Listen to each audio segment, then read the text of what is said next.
عرب کے اندر سال کے بعد عورتوں کا ایک میلہ لگتا تھا خانہ کعبہ کے پاس، صرف عورتیں اکٹھی ہوتی تھی، میلہ لگا ہوا تھا۔ ایک تورات جاننے والا یہودی عالم بھی آیا ہوا تھا، وہ بیویوں کے مجمع پہ نظر ڈال کے کہنے لگا، بیویوں مرد کا کام تو کوئی نہیں عورتوں کے مجمع میں بات کرنا، لیکن میں تمہیں ایک پیغام دینے لگا ہوں، اللہ کے آخری رسول جو مکے میں پیدا ہونے والے ہیں ان کے آنے کا وقت قریب آ گیا ہے۔ وہ بی بی بڑی خوش نصیب ہوگی جنہیں ان کی رفاقت ملے گی۔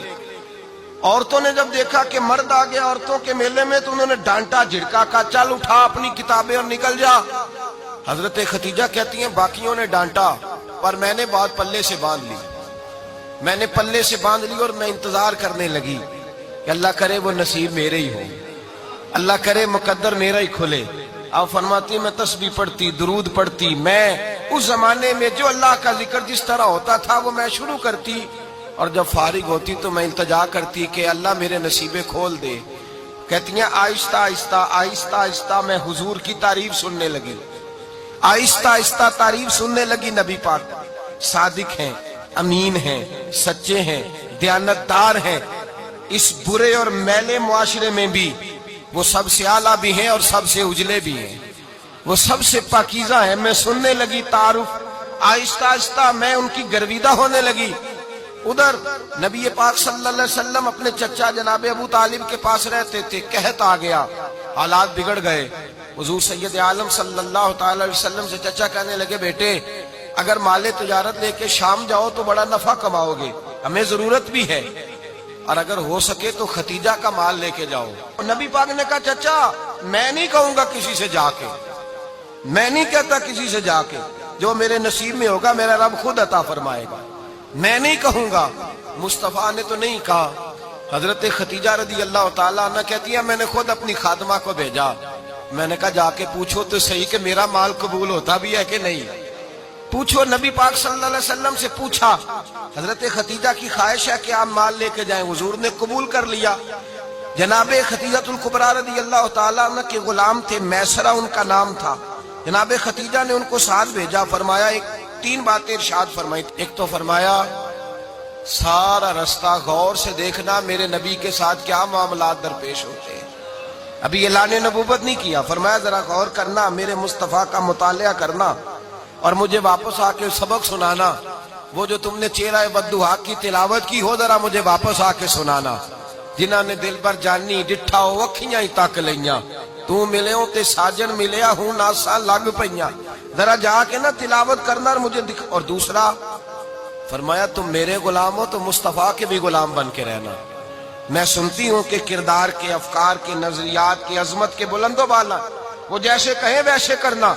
اور تیسری حضرت خدیجہ نے نصیحت فرمائی، فرمایا محمد ابن عبداللہ صلی اللہ علیہ وسلم کی رائے سے اختلاف نہ کرنا، یہ چلتے ہوئے معاہدہ کیا، جو وہ کہہ دے سو کر جانا۔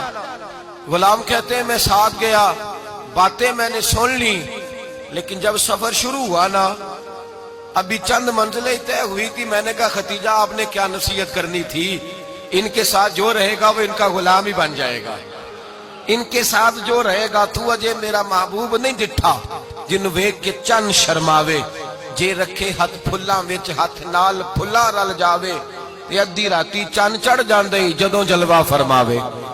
مایا جو بھی ساتھ رہتا غلام ہو جاتا۔ میسرہ کہتے میں گیا، تجارت شروع ہوئی۔ کہتے ہیں نبی پاک صلی اللہ علیہ وسلم جب منڈی میں پہنچے تو لوگ قسمیں اٹھا اٹھا کے مال بیچ رہے تھے۔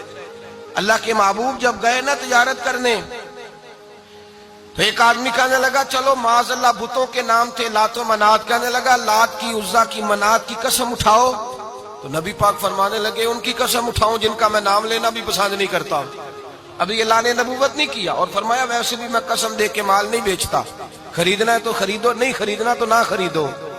کہتے ہیں لوگ قسمیں اٹھا اٹھا کے پیچھے جاتے تھے، پر میرے نبی جس سے رخ پھیرتے تھے وہ نبی پاک کے پیچھے ہو جاتا تھا۔ ماتے کئی گنا زیادہ نفع کمایا۔ ہم رستے میں تھے، حضور ایک درخت کے نیچے آرام کرنے لگے، ایک عیسائی راہب غار میں بیٹھا تھا، نکل کے آ گیا، مجھ سے کہنے لگا مجھے وہ جانتا تھا، میں سرا یہ کس کو ساتھ لائے، یہ کون ہے؟ میں نے کہا اہل قریش کے ایک معزز آدمی ہے۔ کہنے لگے یار جس درخت کے نیچے یہ لیٹے ہوئے ہیں یہاں عام آدمی نہیں لیٹ سکتا، یہاں وہی لیٹے گا جو اللہ کا سچا رسول ہوگا۔ یہاں دوسرا کو لیٹ ہی نہیں سکا. یہ رسول ہے، ان کا خیال رکھنا. کاش میں اس وقت تک زندہ رہوں جب یہ نبوت کا اعلان کریں. میسرہ کہتے ہیں میں غلام ہو گیا. نبی پاک صلی اللہ علیہ وسلم کی ادائیں مجھے بھانے لگیں. جب واپسی پہ نکلے تو گرمی بڑی شدید تھی. فرماتے ہیں جب دھوپ تیز ہوتی تو بادل کا سایہ آ کے حضور پہ سایہ کر دیتا. بادل کا ٹکڑا نبی پاک پہ. اللہ جانے کہاں بیٹھ کے لوگوں نے کتابیں پڑھی ہیں جو کہتے ہیں 40 سال کے بعد نبی بنے تھے. پتہ نہیں کہاں بیٹھ کے کتابیں پڑھی ہیں.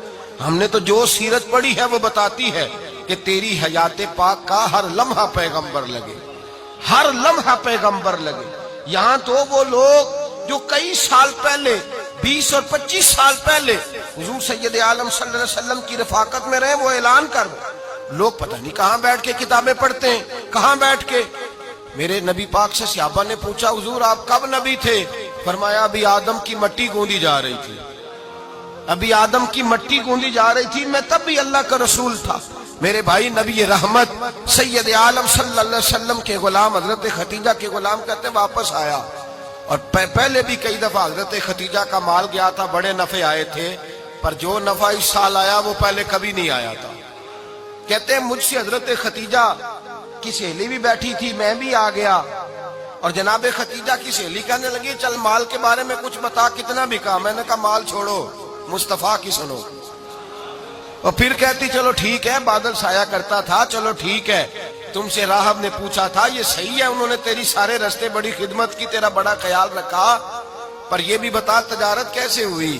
تو میسرہ کہنے لگا زندگی میں نے بھی ساری گزار دی ہے، پر اس رسول کے ساتھ 4 دن ہی گزارے ہیں. حد ہو گئی مجھ سے، اور کچھ نہ پوچھو، اور کچھ نہ پوچھو. آ میرے دل آمنہ کے لال کی باتیں کریں، اور کچھ نہ پوچھو، بس ذکر ان کا چھیڑیے ہر بات پر، اور چھیڑنا شیطان کا عادت کیجئے.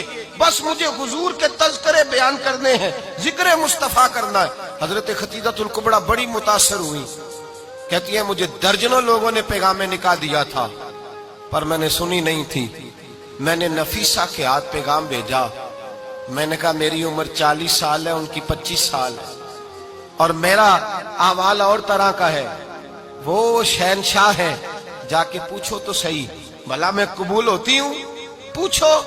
نفیسہ کہتی ہیں میں آئی تو وہ خاتون جن کے لیے لوگ بڑے بڑے قریش پیغام دیتے تھے، پیغام لے کے آئی.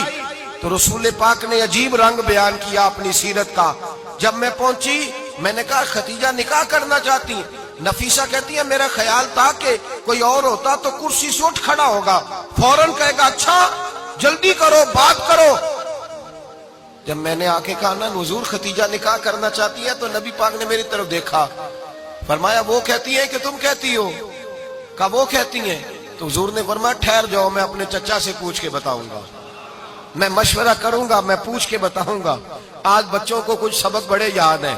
کہتے ہیں پسند کی شادی کرنا حضرت صاحب ناجائز ہے، پسند کی شادی کرنا کوئی ناجائز ہے؟ اور میں نے کہا بھائی صرف ایک ہی جائز چیز رہ گئی، اور کوئی شے جائز نہیں. یہ ایک ہی جائز چیز ہے جس کا فتویٰ سارے نوجوان پوچھتے پھرتے ہیں، سارے رانجے بنے پھرتے ہیں، مجنوں بنے پھرتے ہیں، سارے مئی وال ہو گئے. اللہ پاک کو ہدایت کی توفیق عطا فرمائے. سارے اس بری لت کا شکار ہو گئے. او بھائی نبی پاک سوائے خدا کے کسی کے پابند نہیں، لیکن میرے مصطفیٰ نے اپنی امت کو یہ درس دیا ہے کہ جو بڑوں کے شفقت کے سائے میں چلتا ہے اللہ اس کی مدد فرمایا کرتا ہے.